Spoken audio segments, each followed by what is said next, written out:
take good care of Dad for us, will ya?" With those words, our eldest son Derek and his wife Amy grabbed their bags and headed off on a trip. Left behind, I stared at my husband, who could hardly move, feeling utterly lost. How could my children be so cruel, leaving me to care for their ailing father? I couldn't help but wonder if I had failed in raising them, as dark thoughts flooded my mind. "Don't worry, I have a plan." The one who reassured me was none other than my husband. He looked at me with a smile and slowly got up from the bed. Ignoring my astonishment, he shared an idea to set things right with Derek and Amy. "Shall we get started?"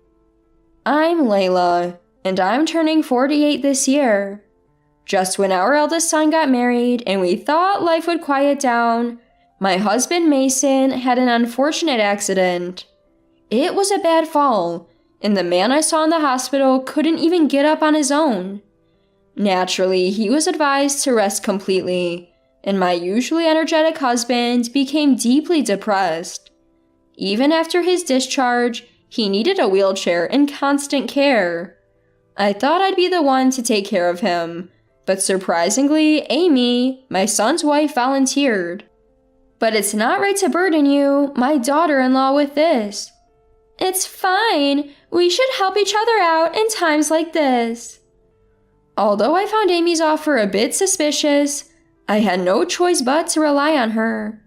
I was working too, and to be honest, her offer was convenient.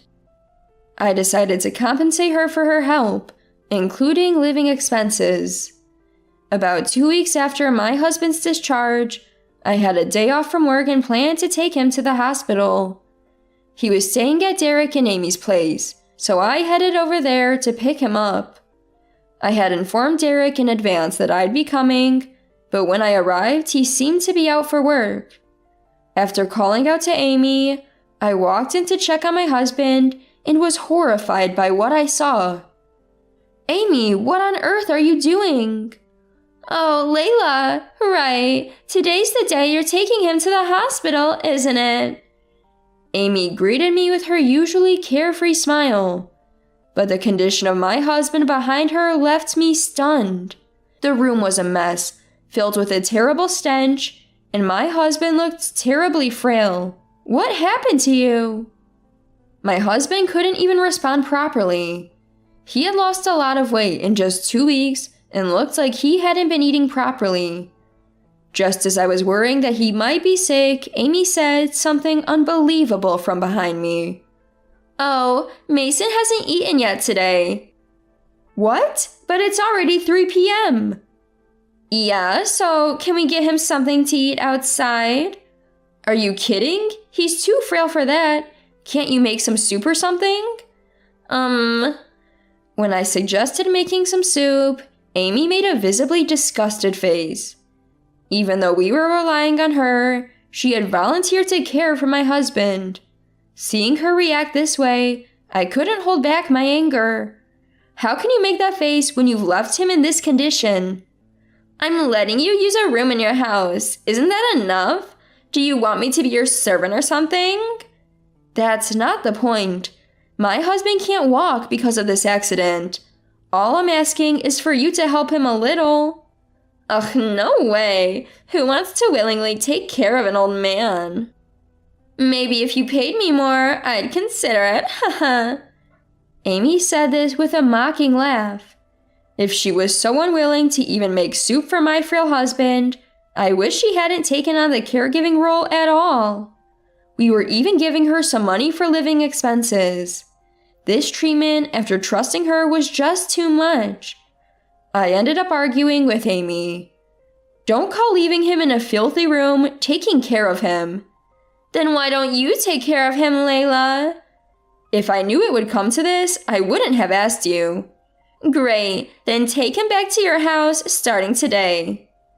Frustrated with Amy's attitude, I decided to take my husband to the hospital right away. The doctor immediately gave him an IV drip after seeing his condition. Apparently, he was suffering from malnutrition. I was trembling with anger, thinking about what Amy had been doing to my husband in that room. Why did he have to endure such mistreatment after already suffering from an accident? I couldn't understand why she had volunteered to take care of him in the first place. Layla, thank you. You saved me. Are you okay? I'll manage. Thanks to the IV, my husband was able to talk again. He told me about the mistreatment he had received, not just from Amy, but also from Derek. They hardly prepared proper meals for him, occasionally giving him fast food or pastries. He couldn't even ask for help with the toilet or shower, which explained the terrible smell in the room. I was speechless to learn that even my son Derek was complicit. This is awful. Why did they even agree to take care of you? It's probably about money. Amy even took my credit card. What? Apparently, Amy had been borrowing my husband's credit card frequently, claiming she wasn't receiving money from me. Her actions escalated, and she ended up taking his card without permission and using it freely. Unable to tolerate this mistreatment any longer, we called Derek as soon as we got home. Hello, Mom. What's up? What's up? How could you do this to your own father? Well, I have to work, so I had no choice but to leave it to Amy. You think that excuses you? Oh, you're so annoying. If you don't like it, you take care of him. You're the one who asked Amy, right? Frustrated with Derek's unapologetic attitude, I urged him multiple times over the phone to apologize to his father. But Derek brushed off my concerns and even had the audacity to say, Fine. If you don't like how we're doing things, you can take care of Dad. Don't you feel even a little sorry for your father? Not at all. We were taking care of him, and all you do is complain. Hearing both husband and wife use the same dismissive language, I felt disheartened. Even when I asked how they'd feel if their children treated them this way in the future, they insisted it wouldn't happen to them. Oh, by the way, we're going on a vacation during the holidays, on Dad's card. What? Using Dad's card? What are you thinking? Consider it a thank you for taking care of him. So, good luck with Dad's care. With that, my son hung up without waiting for a response. My husband, who had been listening to the conversation, shook his head in disbelief. Fuming, I listened as my husband suggested a countermeasure.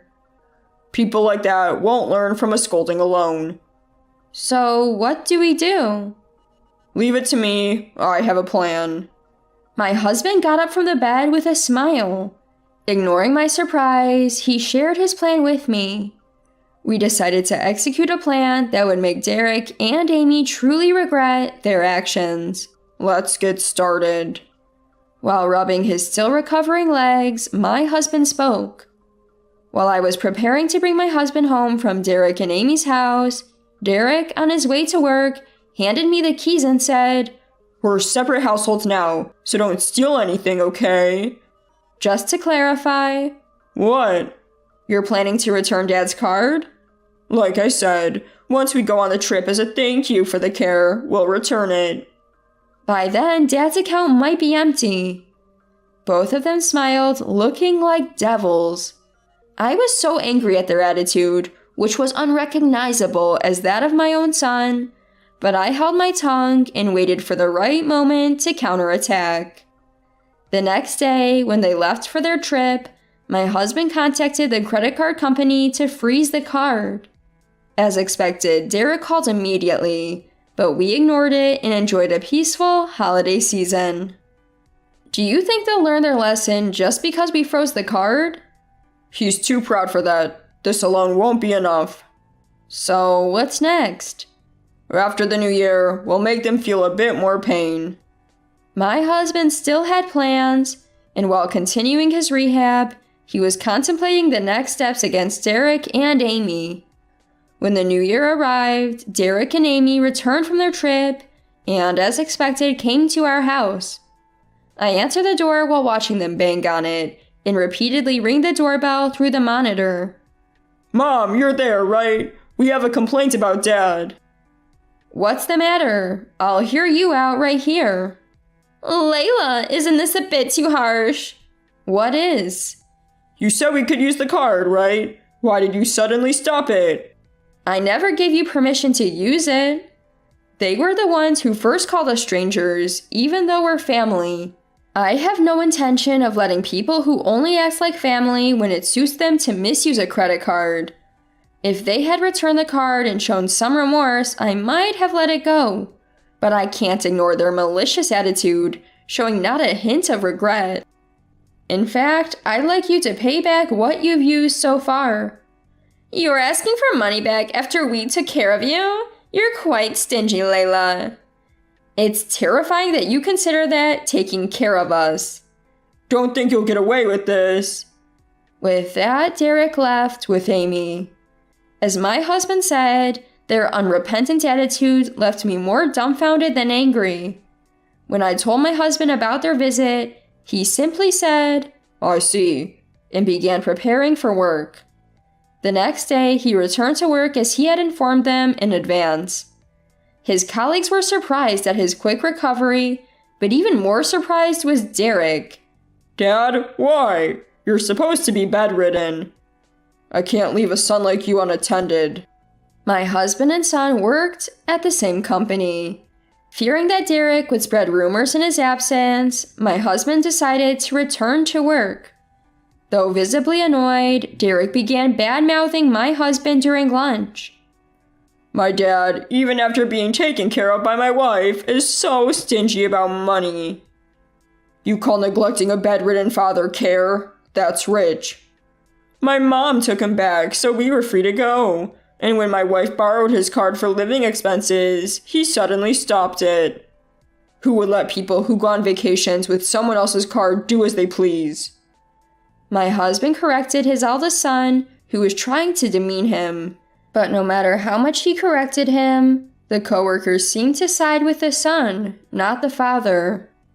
Apparently, not only Derek, but also Amy, had been spreading terrible rumors while making small talk and handing out souvenirs.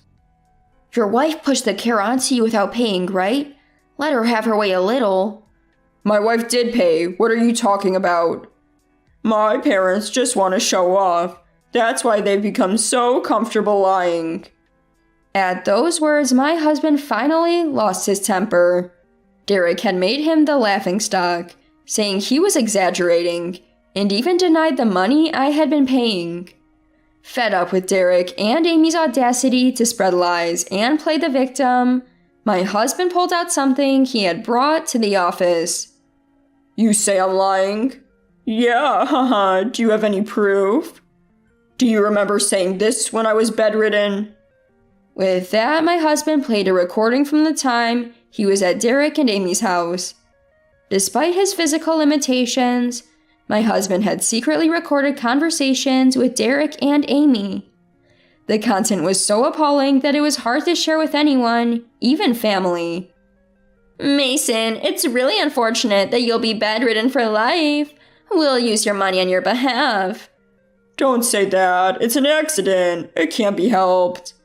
Don't worry, we'll put it to good use. If you're still alive when we get back from our trip, we'll give you a souvenir. After playing the recording, the coworkers who had been siding with our children were speechless. Derek was flustered and tried to make excuses. Anyone who can say such things in front of the person involved is clearly the liar, don't you think? After being exposed, no one in the workplace sided with Derek and Amy. In fact, the truth spread quickly to the bosses, making it difficult for Derek to work. It's your fault for talking too much. Now I'm also in trouble. What? You were the one saying worse things. Despite the backlash, the two showed no signs of remorse. They continued to blame each other, and their marital disputes seemed endless. Eventually, Derek came to our house, saying he wanted a divorce. I can't go on with her anymore. Work is the same. It's unbearable. I have no choice but to quit. Oh, what will you do if you quit? I'll come back here. My room is still available, right? What? Why would I let a thief like you live in my house? What are you talking about? I'm your son! Derek yelled through the monitor. He still thinks we owe him, despite all the trouble he's caused. His audacity left me speechless. You were the one who said we're strangers from another household. I can't risk letting you back in to steal from us again. After hearing this, Derek finally seemed to understand what he had done. He left quietly. I can only hope that this experience will make him reflect on his actions. Later, I heard that Derek and Amy are still together, working hard to make ends meet. Apparently, they had chosen an expensive travel plan, thinking they could use someone else's money, and now their savings are almost gone. Derek still works at the same company as my husband, finding it difficult to change jobs due to the rumors. My husband had been diagnosed with a simple fracture, but due to his age, recovery would take time. Derek and Amy had misunderstood this as him being bedridden for life and were planning to use his assets as a lifetime gift. Hearing the word inheritance, my 52-year-old husband was furious and vowed never to leave anything to them. He recovered at a speed that surprised even the doctors and is now back at work, more motivated than ever. I'm not losing to the young ones yet. It's good to be enthusiastic, but don't overdo it. Yeah, maybe I do need a break sometimes. Exactly. Why don't we plan a trip to Hawaii or something? Though he's always been passionate about his work, we're planning a trip to ensure he doesn't overcommit this time.